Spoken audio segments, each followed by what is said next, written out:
آئندہ سال آ کر کے عمرہ ادا کر سکیں گے. انہیں 3 دن تک مکہ میں ٹھہرنے کی اجازت ہوگی. تلوار کے سوا ان کے پاس کوئی ہتھیار نہ ہوگا اور تلوار بھی میان میں رکھنا لازم ہوگا. 5ویں بات کہ اہل مکہ ان 3 دنوں میں مکہ سے باہر چلے جائیں گے، لیکن مسلمان جب واپس جائیں گے تو مکہ کے کسی شخص کو ساتھ لے کر کے نہیں جائیں گے. یہ جو معاہدہ طے پایا، بظاہر ان تمام معاہدوں میں مسلمانوں کی شکست نظر آ رہی تھی. اچھا ایک بات دیکھیں،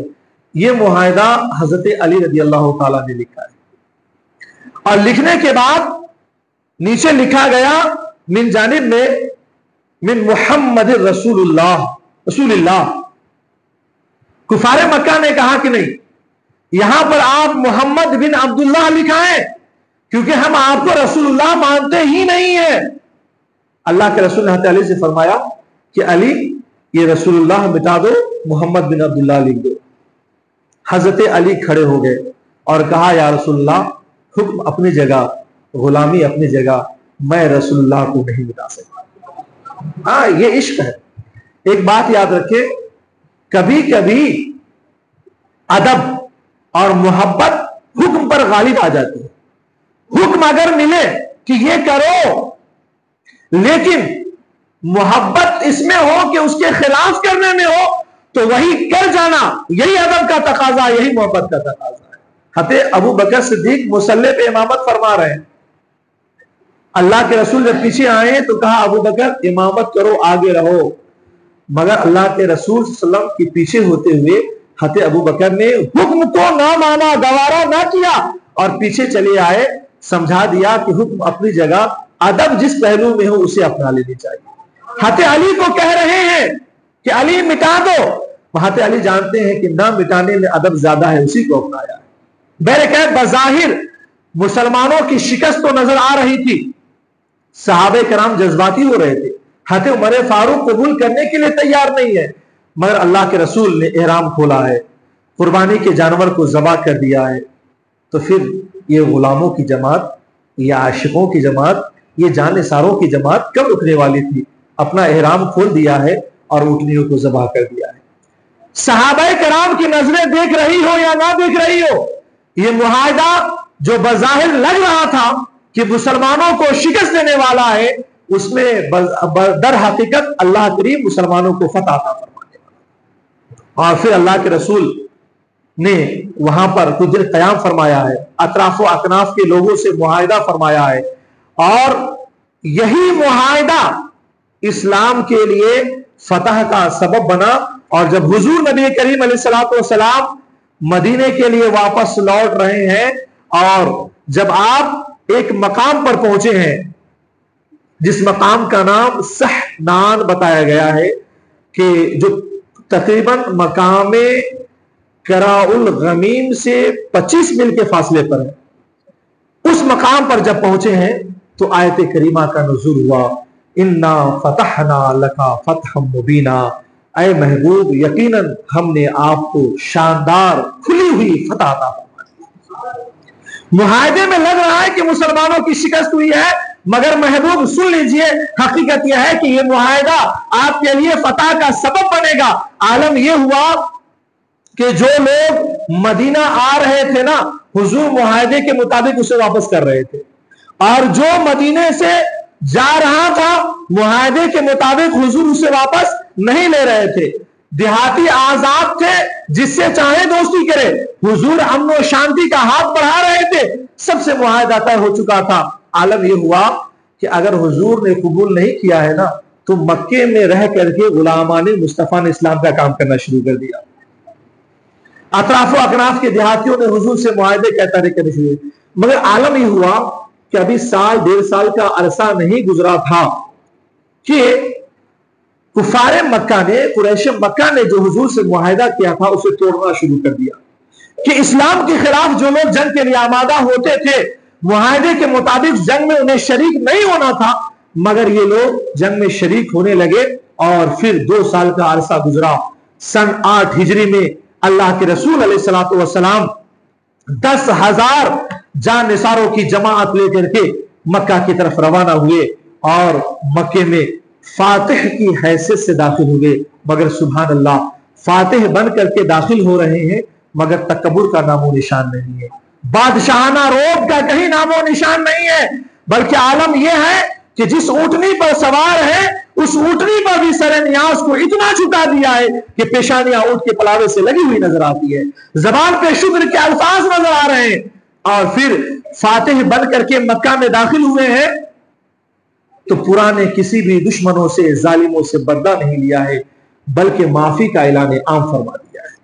اور پھر سن 8 ہجری میں مکمل طور سے مکہ فتح ہوا، حضور طواف کر رہے ہیں، ایک ایک بتوں کو اپنے تیر سے گرا رہے ہیں اور آواز دے رہے ہیں جاء الحق وزهق الباطل وَإِنَّ الْبَاطِلَ كَانَ زَهُوقًا، کہ حق آیا باطل گیا اور باطل کو جانا ہی تھا۔ یہ الفاظ بلند ہو رہے ہیں۔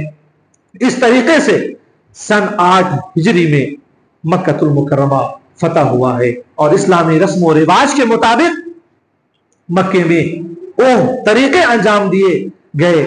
جو اللہ نے حکم دیا تھا اور اب تک انجام دیا جا رہا ہے، اور انشاءاللہ صبح قیامت تک اب مکہ میں وہی اصول نافذ ہوں گے جو اسلام چاہتا ہے۔ ایک چیز اور ہے کہ آگے کی ایک آیت لِيَغْفِرَ لَكَ اللَّهُ مَا تَقَدَّمَ مِن ذَنبِكَ وَمَا تَأَخَّرَ وَيُتِمَّ نِعْمَتَهُ عَلَيْكَ وَيَهْدِيكَ صِرَاطًا مُسْتَقِيمًا۔ یہ آیت کریمہ کا اکثر لوگوں نے یا جن لوگوں نے بھی ترجمہ لگایا تاکہ اللہ تعالیٰ آپ کے اگلے گناہ معاف کر دے اور پچھلے گناہ معاف کر دے، چونکہ ذنب کے معنی گناہ کے آتے ہیں اور آیت کریمہ میں ہے ما تقدم من ذنبک، آپ کے اگلے گناہ معاف کر دے وما تاخر، اور پچھلے گناہ معاف کر دے۔ اگر آپ کے گھروں میں ایسا ترجمہ ہو تو میں آپ سے گزارش کروں گا کہ اس ترجمے کو نہ پڑھیں، کیونکہ ذنب کے معنی گناہ کے آتے ہیں اور یہاں پر نسبت حضور کی طرف کی گئی ذنبک، لیکن اس بات کو یاد رکھیں کہ نبی سے گناہ کا صدور کیسے ہو سکتا ہے جبکہ نبی معصوم ہوتے ہیں، گناہوں سے پاک ہوتے ہیں۔ معلوم یہ ہوتا ہے کہ جو لوگ یہاں پر ترجمہ لگائے گناہ کا وہ دھوکہ کھا گئے۔ ترجمہ وہ لگنی چاہیے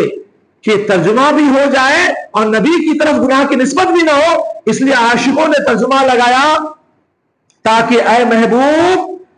آپ کے صدقے میں اللہ آپ کے اگلوں کے بھی گناہ معاف کر دے، آپ کے پچھلوں کے بھی گناہ معاف کر دے۔ یعنی اے محبوب آپ کو اللہ کریم نے ایسی فتح عطا کر دی ہے کہ یہ فتح بھی دیکھ لیں، اور آپ کا ہم نے وہ مقام بلند کر دیا ہے محبوب کہ اللہ کریم آپ کے صدقے میں آپ سے پہلے جو دنیا سے گزر گئے آپ پر ایمان لا کر، آپ کے صدقے میں اس کے بھی گناہ معاف فرما دے گا، اور آپ پر ایمان لانے والے صبح قیامت تک جو ہوں گے اللہ کریم ان کے بھی گناہوں کو معاف فرما دے گا۔ اچھا، بعض لوگوں نے ایک ترجمہ اور لگایا ہے، وہ ترجمہ بھی مجھے بڑا پسند آیا، اور وہ پسند یہ آیا کہ انا فتحنا لکا فتحا مبینا، اے محبوب ہم نے آپ کو شاندار فتح عطا فرما دی تاکہ اللہ کریم آپ سے دور فرما دے جو الزام آپ پر ہجرت سے پہلے لگائے گئے جو ہجرت کے بعد لگائے گئے۔ تو ایسے ہی ایمان افروز ترجمہ کو پڑھے تو انشاءاللہ دل دماغ کو ایمانی سکون حاصل ہوگا۔ اللہ کریم کی بارگاہ میں دعا ہے کہ مولا کریم ہم تمام لوگوں کو اپنے فرمان اور پیارے حبیب کے فرمان پر عمل کرنے کی توفیق عطا فرمائے۔ مولا کریم نیک عمل کرنے اور گناہوں سے بچنے کی توفیق عطا فرمائے۔ اس ماہ مبارک کی خوب خوب قدر کرنے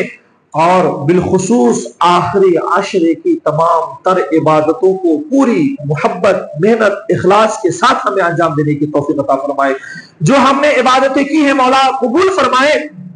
اور جو کمیاں رہ گئی ہیں، جو کوتاہیاں رہ گئی ہیں، اپنے پیارے حبیب علیہ الصلوۃ والسلام کے صدق و طفیل اپنے فضل و کرم سے اسے معاف فرمائے۔ وآخر دعوانا ان الحمد للہ رب العالمین، استغفر اللہ ربی من کل ذنب وجنبتہ واتوب الیہ۔